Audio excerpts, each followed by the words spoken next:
جہاں جو گندگی نظر آتی ہے اٹھا لیتا ہے، جو گندگی نظر آتی ہے اٹھا لیتا ہے. ہر گندگی، ہر ہیومن ایکسکریشن کی چیز، ہر سڑی ہوئی چیز، مکھیاں بھنکتی ہوئی لے کر ٹوکری میں جمع کر رہے. کیا حال ہوگا اس شخص کا؟ بدبودار، کوئی اس کے پاس بیٹھنا پسند نہ کرے. یہی حال ان لوگوں کے ذہن کا ہو جاتا ہے جو دوسروں کی برائیاں چن چن کے اس کے اندر جمع کرتے رہتے ہیں. ذہن ڈسٹارٹ ہو جاتے ہیں، سڑنے لگ جاتی ہیں شخصیتیں، کیڑے پڑ جاتے ہیں انسان کے اپنے اندر. اوروں کا ہر کیڑا اٹھا کر اپنے پاس رکھ لیا.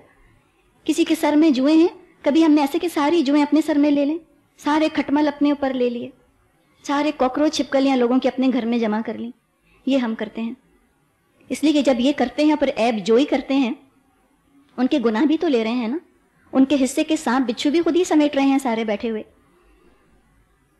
تو فرمائے وَلَا تَلْمِزُوا أَنفُسَكُمْ، تانے نہ دیا کرو، عیب مت چنو. وَلَا تَنَابَزُوا بِالْأَلْقَابِ، برے برے لقب دے کر ایک دوسرے کو چڑھایا مت کرو. نون با اور زا، تنابزا، چڑھانے کے لیے. تنابزو جو لفظ ہے نا، یہ خود ہی اس کے اندر یہ مطلب موجود ہے کہ برا لقب رکھ کر کسی کو چڑھانا. القاب کا اور ایڈیشن ہے اس کے اندر. وجہ یہ ہے کہ قرآن بات واضح کرتا ہے، بعض لقب ہوتے ہیں لوگوں کے، وہ چڑھتے نہیں ہیں اس سے. ٹھیک ہے، جیسے جی ابو ہریرہ، ہاں اب یہ بلی والا یا اس طرح، تو وہ چڑھتے تو نہیں تھے نا، وہ تو نام ہی تھا ان کا. تو اس لقب کو منع کیا جا رہا ہے جس سے کوئی چڑھے، جس کو برا لگے وہ لقب، جس سے کہ وہ توہین محسوس کرے، ایسا لقب رکھنے کو منع کیا جا رہا ہے. مثال کے طور پہ کوئی حبشی ہے، کالا ہے، نگر کہہ دینا اس کو، بہت بڑی ان کی انسلٹ تھی اس چیز کے اندر. یا بچے ٹیچرز کے لقب رکھ دیتے ہیں برے برے، نام ہی نہیں لیتے، بعض دفعہ کہتے ہیں وہ ہٹلر آ رہا ہے، خود ہی کہہ دیا. یا وہ ڈریکولا آ رہی ہے، بچوں نے ہی کہہ دیا. اور ماؤں کو پتا ہوتا ہے. میں اور آپ یہ باتیں سن کر بچوں کو ڈانٹیں گے نہیں، ان کو سمجھائیے کہ دیکھو یہ ٹھیک نہیں. ان کو احساس نہیں ہے، پتا نہیں ہے، آپ احساس دلائیے، بہت بڑی بات ہے، مت کہو ایسے. یا کلاس میں بچے ایک دوسرے کے نک نیمز ایسے رکھ دیتے ہیں. لقب کیا ہے؟ نک نیم، جس کو کہ ہم کہیں نک نیمز ایسے رکھ دیے کہ جو ان کو بہت برے لگتے ہوں. سب ذہنی پستی کا انڈیکیٹر ہے، اچھی چیز نہیں ہے کسی کے ایسے برے نام رکھنا. کہا جاتا ہے نا کہ great minds discuss ideas, average minds discuss events, small minds discuss people. پست ترین ذہنیت ہے کہ انسان بیٹھ کے دوسرے انسانوں کی باتیں کرتا رہے، وہ یہ ہے، وہ یہ ہے، وہ یہ ہے، وہ یہ ہے. تو لقب رکھنے سے، برے برے لقب رکھنے سے منع کیا گیا ہے. بعض دفعہ آپ دیکھیے جو end of the year parties ہوتی ہیں، اس میں لقب رکھے جاتے ہیں، برے برے لقب رکھ دیے جاتے ہیں جس سے کہ انسان کو انسلٹ فیل ہو اپنی.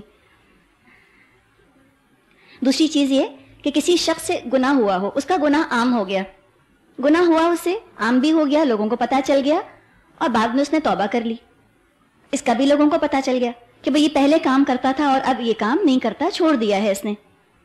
اب اس کو اسی پرانے گناہ کے حوالے سے یاد کرنا، یہ بھی اسی میں آتا ہے.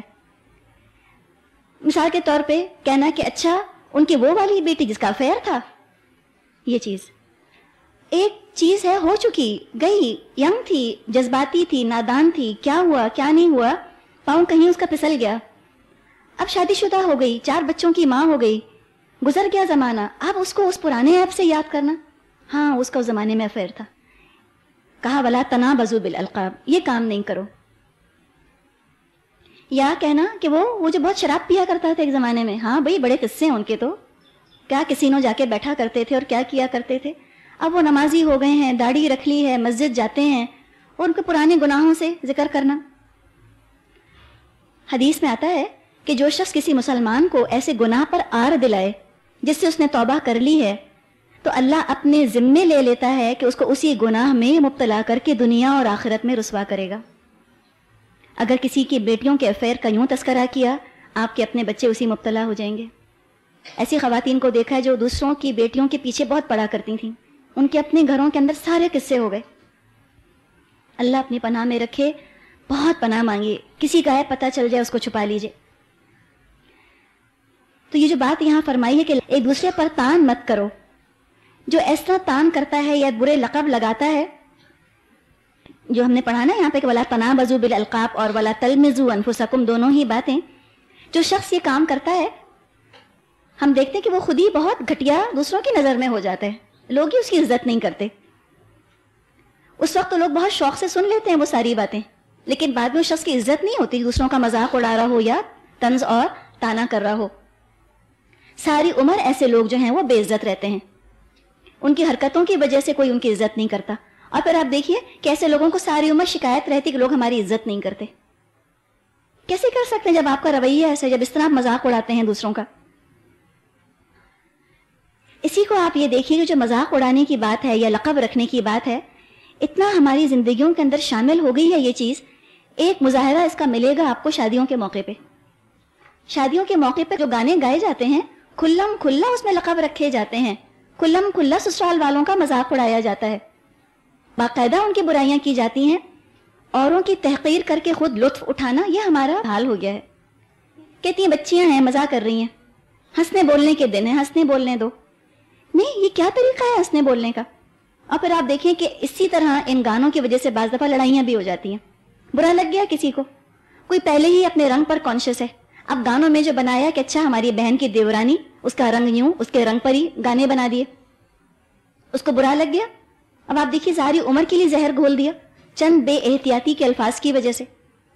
یا کسی سسرالی رشتہ دار کو دیکھا وہ موٹا ہے تو اس کو ڈھول ہی کہہ دیا گانوں کے اندر، ہنس رہے ہیں اس کے اوپر، اور کوئی ٹوکتا بھی نہیں کہ تم کیا کر رہے ہو. مذاق اڑانا تو ویسے ہی بہت بری بات ہے، برے لقب رکھنا ویسے ہی بری بات ہے. کہاں کسی کو مہمان بلانا اپنے گھر پھر اس کا مذاق اڑانا، یا کسی کے گھر مہمان بن کے جانا اور پھر وہاں بیٹھ کے مذاق اڑانا، یہ تو اسلامی طریقہ نہیں ہے، یہ مومنوں کا طریقہ نہیں ہو سکتا. لیکن ہم کیا کریں اپنی پستی کا کہ یہ ہمارا سٹینڈرڈ آف فن بن گیا ہے. کوئی اگر ان باتوں پر روکے کہے کہ بس تم زیادہ ہی ملا نہیں ہو گئی ہو، ارے چھوڑو تم ان باتوں کو، وہ ناک بنا کر آپ سے کہیں گی کہ زیادہ لیکچر نہیں دیا کرو، اچھا ہر وقت تم کو نہیں آنا تم مت آؤ، کوئی بات نہیں، آپ کو تو ویسے بھی نہیں جانا مہندیوں میں الحمدللہ، آپ تو ویسے ہی بہت چیزوں سے بچ گئے ہیں، لیکن لوگوں کی اصلاح کرنی ہے. کتنی بدمزگیاں ہوتی ہیں ہمارے یہاں نا مہندیوں وغیرہ کے اندر، انہی چیزوں کی وجہ سے ہوتی ہیں. فرمایا بیس الاسم الفسوق بعد الایمان، ایمان لانے کے بعد فسق میں نام پیدا کرنا بہت بری بات ہے. ومن لم یتب، اور جو توبہ نہیں کرتا یہ سارے کام کر کے، فاولئک هم الظالمون، تو وہی ظالم ہیں. ظالم جنت میں نہیں جائیں گے.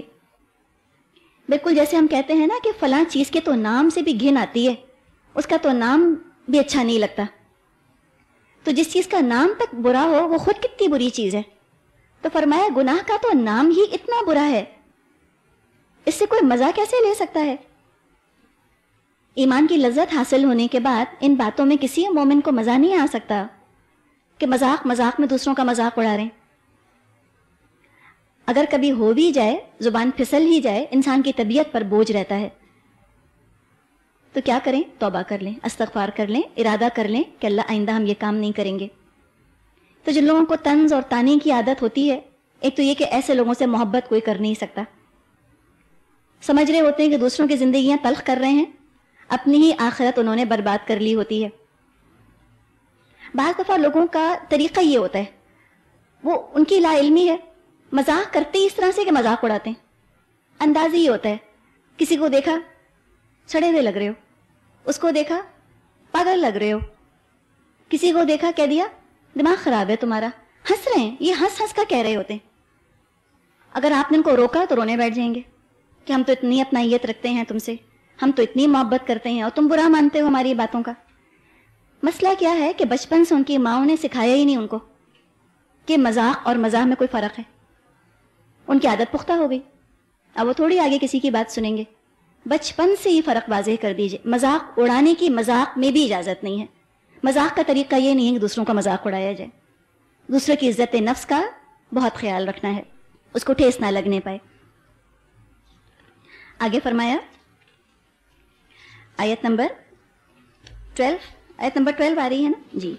آیت نمبر 12 میں فرمایا یا ایھا الذین آمنوا، اے لوگو جو ایمان لائے ہو، اجتنبوا کثیرا من الظن، بہت زیادہ گمان کرنے سے بچو. ان بعض الظن اثم، بعض گمان گناہ ہوتے ہیں. جس قسم کے انسان کو اسلام وجود میں لانا چاہتا ہے وہ کھلے چھپے